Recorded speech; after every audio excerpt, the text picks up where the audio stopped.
As President Kennedy said, those who make peaceful revolution impossible only make violent revolution inevitable.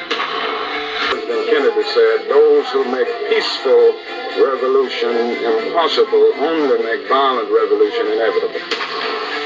These racist Gestapo pigs have to stop brutalizing our community, or we're going to take up guns, we're going to drive them out.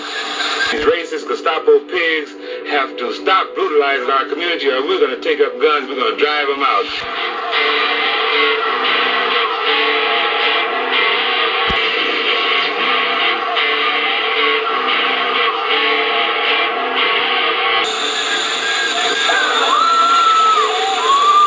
This system is going to be overthrown. It's going to mean a fight. And it's going to mean a lot of white people risking a lot of things when they finally join on the side of the black people. It's going to mean a lot of white people risking a lot of things when they finally join on the side of the black people and the